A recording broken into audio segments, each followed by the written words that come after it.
Hey, hello everyone. I welcome you to Arc Genesis. Today we are going to start current affair from 1st of January to 10th of January and this is the site number 40. तो एक बार देख लेते हैं कौन कौन से topic हैं जो हमें डिस्कस करने हैं and one more thing like I am getting queries regarding the crash course for 2022. Wait for some more days क्योंकि जब तक नोटिफिकेशन नहीं आएगा we don't know the exam date तो हम कैसे क्रैश कोर्स स्टार्ट कर सकते हैं. क्रैश कोर्स का मतलब होता है कि revision in a very fast manner. तो अभी एक बार डेट आ जाएगी तो हम उसी के आसपास क्रैश कोर्स लॉन्च करेंगे. तब तक हम लोग ऐसे ही पढ़ लेते हैं जो इंपॉर्टेंट टॉपिक्स हैं जो आज हम कवर करने वाले हैं. सो एक है कि अंडर 19 एशिया कप टाइटल किसने जीता है, कौन सी कंट्री है, ऑफ कोर्स इंडिया ही है. World first dual mode vehicle कि दुनिया की ऐसी गाड़ी जो बनाई गई है जो रेलवे ट्रैक पर भी चल सकती है और एक नॉर्मल रोड पर भी चल सकती है, ऐसी कौन सी कंट्री देखने में कैसी होगी. फिर हम लोसर फेस्टिवल के बारे में बात करेंगे. फिर देखेंगे India first open rock museum कि इंडिया का पहला ओपन रॉक म्यूजियम बनाया गया है, कहाँ पर है. और फिर देखेंगे गोल्डन ग्लोब्स के बारे में डिस्कस करेंगे, लाइक 2-3 फैक्ट हैं उनको डिस्कस करेंगे. फिर देखेंगे वर्ल्ड हिंदी डे, दुनिया का जो वर्ल्ड हिंदी डे उसको हम क्यों मनाते हैं, क्या है. प्रवासी दिवस भी रहेगा बीच में लेकिन आते रहेंगे, ठीक है. एंड आप लोग जैसे जानते हैं NATA self guide already book launch हो चुकी है. अगर आप चाहते हैं तो यहाँ से वेबसाइट पर जाके www.arcgenesis.com पर जाकर ऑर्डर कर सकते हैं.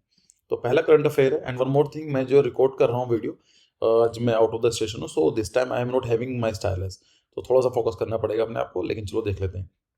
पहला है कि ATM permissible free transaction to become expensive from 1st of January. तो 2022 मतलब अभी आप जो ट्रांजेक्शन करते हो एटीएम से वो थोड़ी एक्सपेंसिव होने वाली है.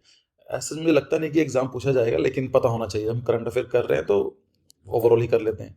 As per the RBI directive, reserve bank of India, reserve bank of India RBI, इसका हेडक्वार्टर कहाँ पर है ये पता होना जरूरी है. It is not in Delhi, तो मुझे बताओ कहाँ पर है, ठीक है. The banking customers would be required to pay 21 rupees per transaction with effect from the 1st of January for transaction beyond the free permissible limit. मतलब सपोज करते हैं आपके पास एक एटीएम कार्ड है, लेट्स से कि पंजाब नेशनल बैंक का है, तो आप एटीएम से कितनी बार यूज कर सकते हैं पर मंथ. जो परमिसिबल लिमिट होती है वो फ्री रहती है, उसके बाद आपको यूज करते हो तो आपको चार्ज पे करना पड़ता है. तो अभी कितना होगा, 21 होगा. ज़्यादा मुश्किल नहीं, ज़्यादा like it was not that much expensive. देखा जाए earlier bank were allowed to charge 20 rupees for such transaction through ATMs. इससे पहले जो 21 है, इससे पहले कितना था, इट वाज 20, मतलब मैक्सिमम चार्ज होता 20 था जो बैंक को ऑप्शन दिया गया था. However customer would be eligible for 3 free transaction from other bank ATM in metro cities and 5 in non metro cities. मतलब अगर आपके पास पीएनबी का एटीएम कार्ड है तो आप 3 बार किसी और एटीएम पर जाकर ट्रांजेक्शन कर सकते हैं एट फ्री ऑफ कॉस्ट अगर आप मेट्रो सिटीज में रहते हैं. मेट्रो मतलब दिल्ली, मुंबई, कलकत्ता जो बड़े शहर हैं, और जो छोटे शहर होते हैं तो 5 नॉन मेट्रो सेंटर्स में. लॉजिक भी बहुत क्लियर है उसका क्योंकि नॉन मेट्रो सेंटर्स के अंदर ऑप्शंस कम होते हैं. लाइक छोटा शहर है तो हर बैंक के एटीएम ज़्यादा नहीं होंगे, ठीक है. फिर हम देखते हैं नेक्स्ट करंट अफेयर. तो India beat Sri Lanka by 9 wicket to win 8 under 19 Asia world cup title. तो इंडिया ने श्रीलंका को 9 विकेट से हराया है और अंडर 19 वर्ल्ड कप का जो टाइटल है अपने नाम कर लिया है. तो उसको आप देख लेना. ये कौन सा डकवर्थ लुइस जो डीएलएस सिस्टम जो लोग क्रिकेट को देखते हैं, आई थिंक काफ़ी लोग देखते होंगे. सो डकवर्थ लुइस सिस्टम के थ्रू, मेथड के थ्रू इसको जीता गया था. ये कहाँ पर हुआ था, ये दुबई में, यूएई में हुआ था. ये फैक्ट पता होना चाहिए कि कौन सी टीम जीती है, ठीक है. और खासकर इंडिया जीता है तो ये तो हमें और भी पता होना जरूरी है.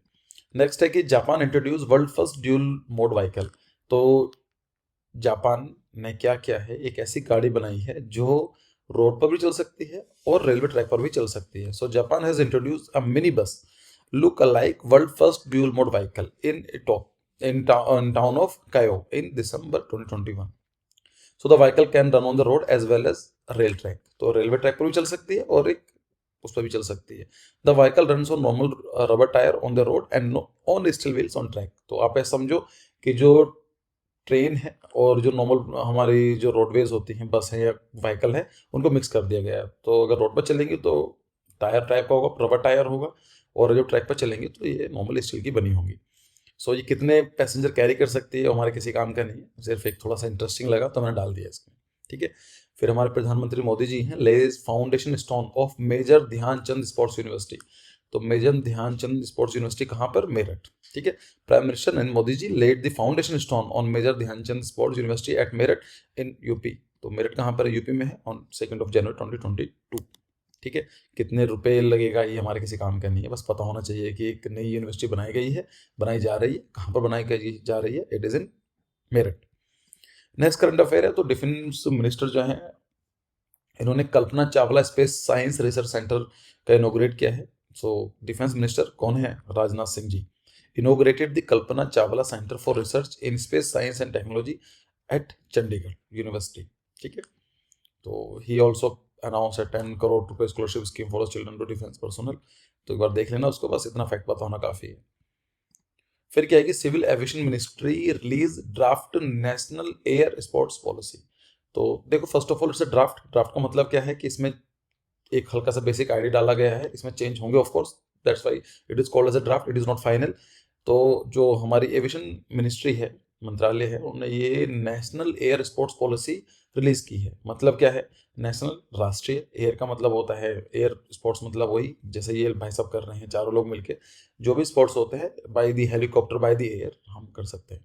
तो उसको रेगुलेट करने के रिगार्डिंग एक पॉलिसी बनाई गई है। ठीक है, the ministry of civil aviation has released a draft national air sports policy for public feedback. तो अगर आपको कुछ फीडबैक देना है तो आप दे सकते हैं। पब्लिक फीडबैक आपके लिए, मेरे लिए, आसाम जनता की सजेशन मांगने के लिए ड्राफ्ट पॉलिसी रिलीज की जाती है, सो दैट कि कुछ मिस ना हो जाए। जब पॉलिसी फाइनल बनेगी तो उसमें सबके सब जो स्टेक होल्डर्स हैं उनका से हो। The policy seeks to leverage India's potential for air sports and place a strong focus on ensuring international best practices in safety. अब देखो, धीमे धीमे टूरिज्म चेंज होता जा रहा है and we need to like explore the different ways to earn the money।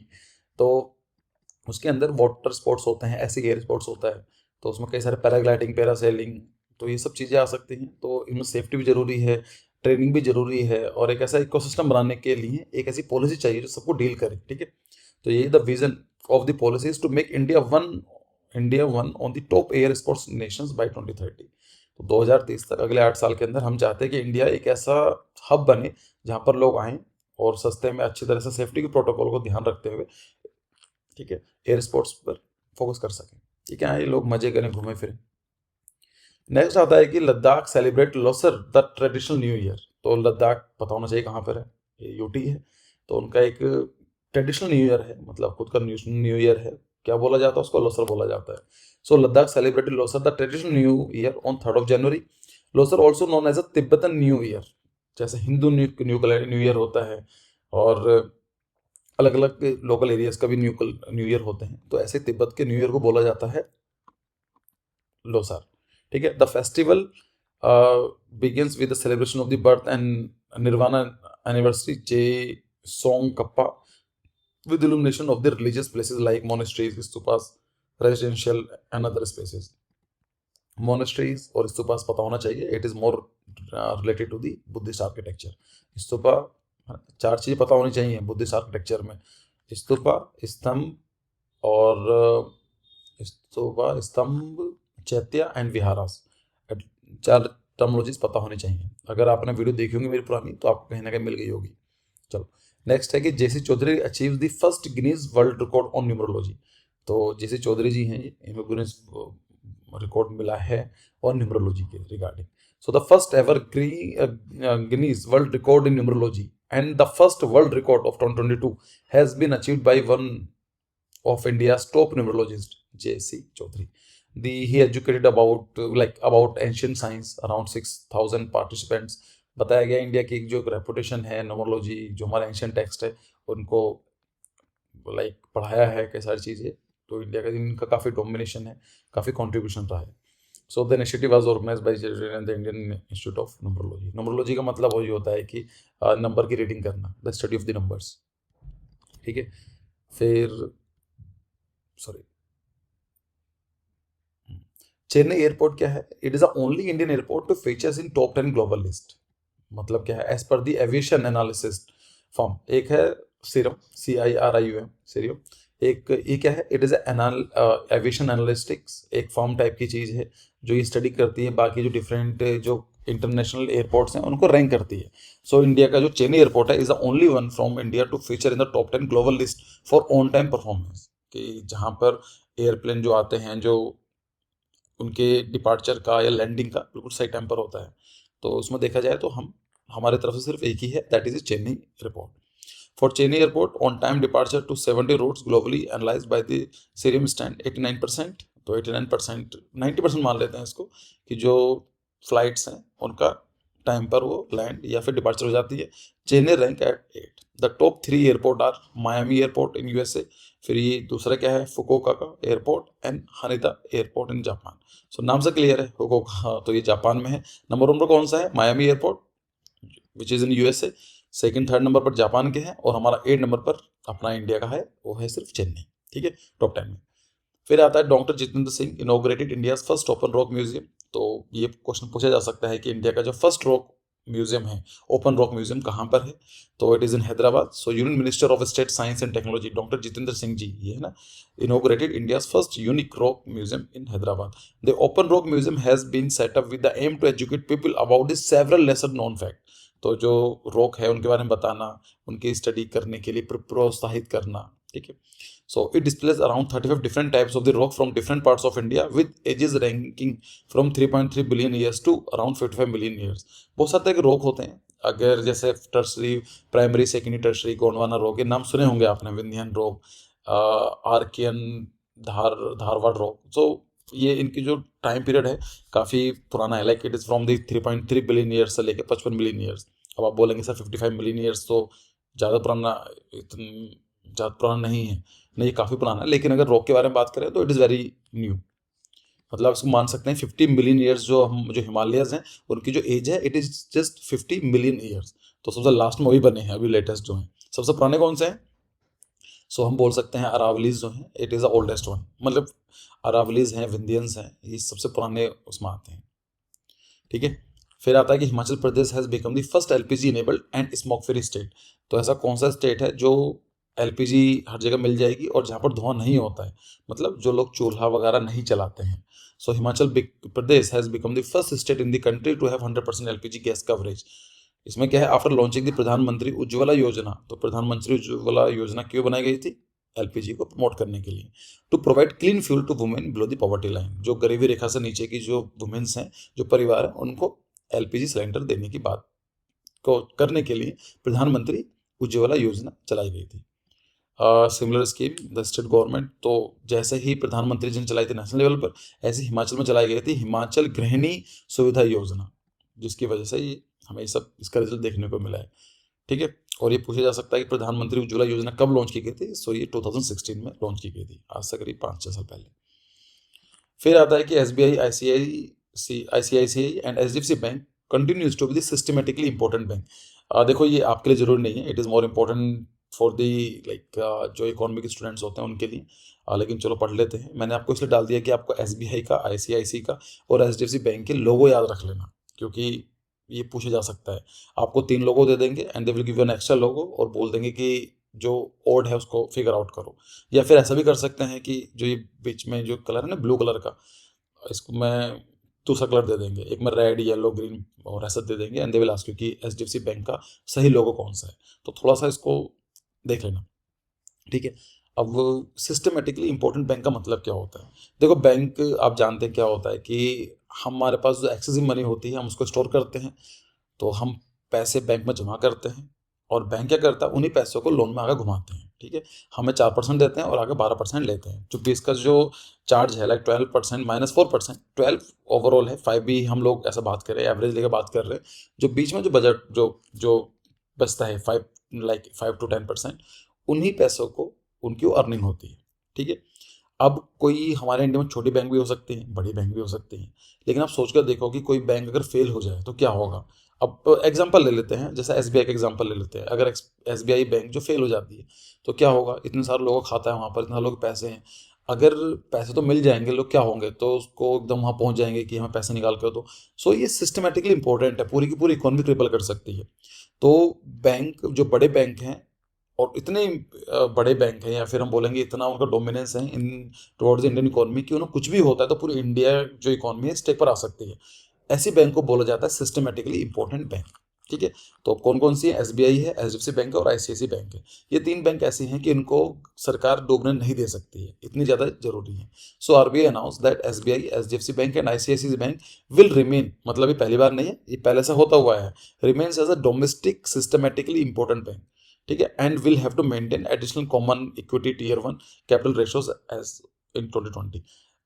ये बता दूंगा सीईटी क्या होता है। मतलब जैसे अभी मेरे पास स्टाइलस नहीं है, लेकिन अगर आपको समझना चाहते हो, ऐसा समझो कि एक बैंक है and the bank is having 100 rupees, मतलब 100 रुपये लोगों ने जमा करे हैं। अब 100 रुपये तो नहीं घुमा सकते हैं ना लोन में, क्योंकि मान के चलो मुझे उस बैंक के पास 100 रुपये आए, उसने अगर 5% पे उसको रिटर्न देना है, और एक बंदा आया उसको 100 रुपये चाहिए, और उसने क्या करा, 15% लोन दे दिया उसको। तो जो लोन दिया है उसको दिया गया है 1 साल के लिए, 5 साल के लिए। So the bank will get that percentage of as a interest and the principal amount after that particular time period।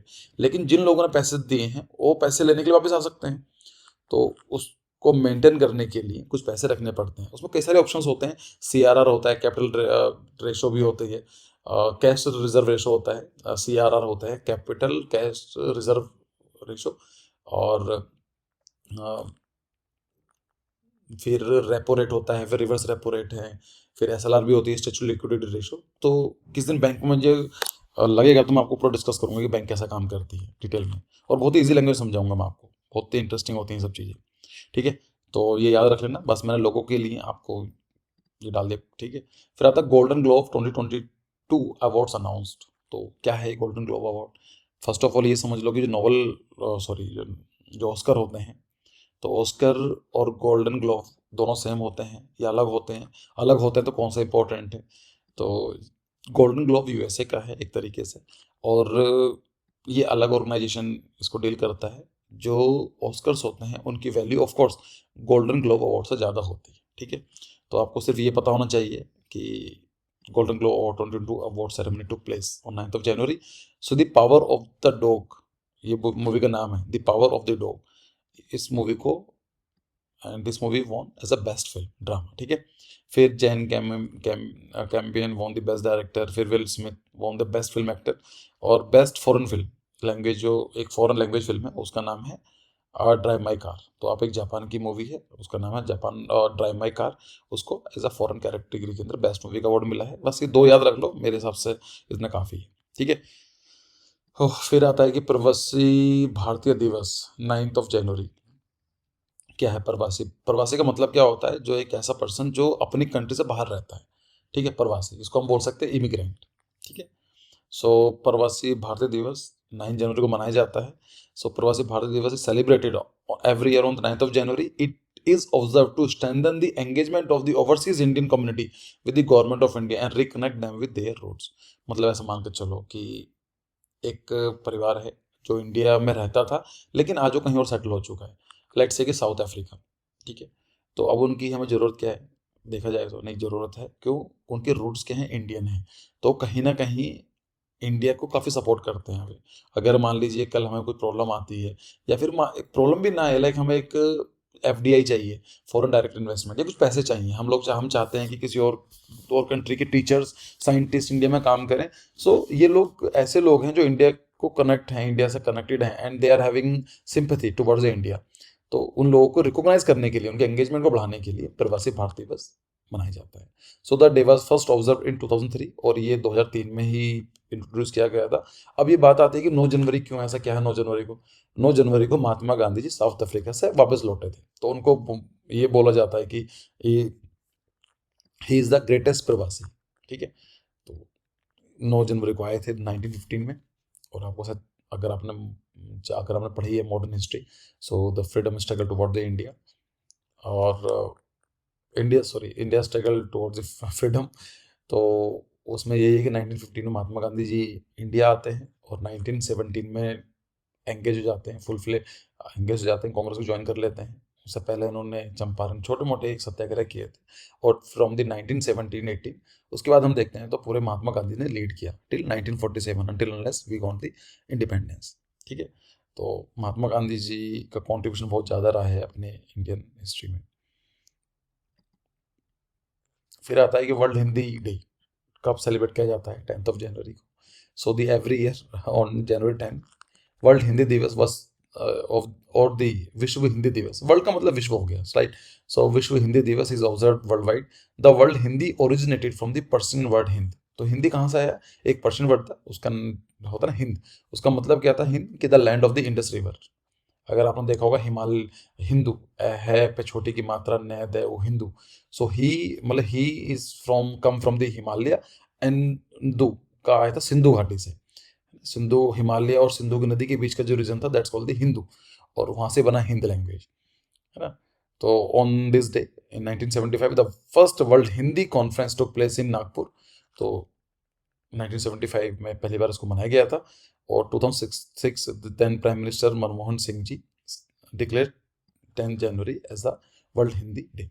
अच्छा, अभी आपको शायद कुछ याद आया होगा कि हमने कुछ दिन पहले ये भी पढ़ा था कि नेशनल हिंदी डे क्या होता है। अभी जो हम डिस्कस कर रहे हैं it is world Hindi day, right. क्या जो नेशनल हिंदी डे है वो सेम है या अलग है? अगर अलग है तो कौन से दिन हम सेलिब्रेट करते हैं? लाइक 10 सितंबर, 10 अप्रैल, और sorry 14 September, 14 April, 14 January and 10 of January. तो आपको ऑप्शन का जवाब नीचे देना है, क्वेश्चन नंबर 1, ठीक है। तो दिस इज क्वेश्चन नंबर 1। मैंने बीच में क्वेश्चन और पूछा था आपसे, उसको तो आप डायरेक्ट लिख सकते हैं। और चलो बस लास्ट क्वेश्चन और last current affair for today. Actually मैं आज जहाँ पर मैं वीडियो रिकॉर्ड करता हूँ वहाँ पर हूँ नहीं, तो इसलिए मेरा फोकस बार बार चेंज हो रहा है। So Vikrant, India's first indigenous aircraft carrier begins sea trial. तो देखो, पहले देखो विक्रांत क्या है। विक्रांत देखने में ऐसा है, ये क्या है? एयरक्राफ्ट कैरियर लॉन्चर, ठीक है। तो यहाँ एयरक्राफ्ट कैरियर का मतलब क्या होता है कि यहाँ पर एयरक्राफ्ट होते हैं, पानी में बीच में स्टे करता है। तो यहाँ पर एज ए इनका एक प्लेटफॉर्म की तरह काम करता है, ठीक है। So it is a first indigenous, मतलब इंडिया के द्वारा बनाया गया है। इसके अंदर हमने किसी मांगा नहीं है, जैसे हमने हमारे पास पहले 2 थे और रशिया से लिया था। तो ये क्या है? इंडिजिनस है। इसका मतलब क्या है? इसकी पूरी डिजाइनिंग, थोड़ा बहुत पार्ट हो सकता है लेकिन most of thing is all, like designing से लेकर कंस्ट्रक्शन से लेकर ट्रायल से लेकर everything is from the Indian. So that's called the indigenous, ठीक है। खुद का लोकल बना हुआ है, एयरक्राफ्ट कैरियर है, और इसने सी ट्रायल स्टार्ट कर दी है। So Vikrant, India's first indigenous aircraft carrier, set sail on 9th of January for another set of the sea trial to carry out the complex maneuver in high seas। एक बार check करने के लिए कि सही काम कर रहा है नहीं कर रहा है, इसकी वैल्यू बहुत ज़्यादा होती है। फॉर एग्जांपल, अभी तो ऐसा नॉर्मली पॉसिबल नहीं है, लेकिन आप सोच कर देखो, अगर इंडिया को किसी कंट्री पर अटैक करना है तो हमारे जो एयरक्राफ्ट्स हैं उनकी एक लिमिटेशन है, बिकॉज दे नीड फ्यूल। तो फ्यूल उनको चाहिए होगा कि दे नीड ए प्लेटफॉर्म। तो जहाँ इसको क्या कर सकते हैं कि ये कहीं प्लेटफॉर्म की तरह काम कर पाएगा, वहाँ पर एयरक्राफ्ट कैरियर्स लैंड कर पाएंगे, रिफिल कर पाएंगे, और एक तरह से साइकोलॉजिकल प्रेशर भी होता है। So it will be induced into Indian navy by August 2022, मतलब अगले 6-7 महीने के अंदर ये इंडियन नेवी को दे दिया जाएगा। It is 40,000 ton aircraft carrier, the largest and the most complex warship to be built in India, successfully complete 10-day sea trial in October. तो जो पहला ट्रायल हुआ था 10 दिन का, वो सही काम कर दिया, और सेकंड ट्रायल भी चल रहा है। आपके माइंड में ये क्वेश्चन आया होगा कि इंडिया में कितने हैं टोटल, तो इंडिया का it is the second one. और आपको बताना है कि which country is having the maximum number of the aircraft carrier launchers. ऐसी कौन सी कंट्री है जिसके पास सबसे ज़्यादा एयरक्राफ्ट कैरियर लॉन्चर है? सो इंडिया इसका सही ऑप्शन है, यूएसए है, चाइना है, रशिया है। आप इसको सर्च करेंगे गूगल पर, एकदम आपको मिल जाएगा, बहुत ईजी है, ठीक है। तो this is the end of the video. अगर आप चाहते हैं नाटा सेल्फ गाइड बुक उसको ऑर्डर कराना, तो वेबसाइट पर जाकर आप करा सकते हैं, विच इज़ www.arcgenesis.com। और बाकी क्रैश कोर्स है, सो ये भी जल्दी ही लॉन्च हो जाएंगे। सो जब तक हमारा फॉर्म आ जाएंगे उसके बाद हम लोग लॉन्च इसको कर देंगे। So thank you for your time, see you in the next video, bye bye.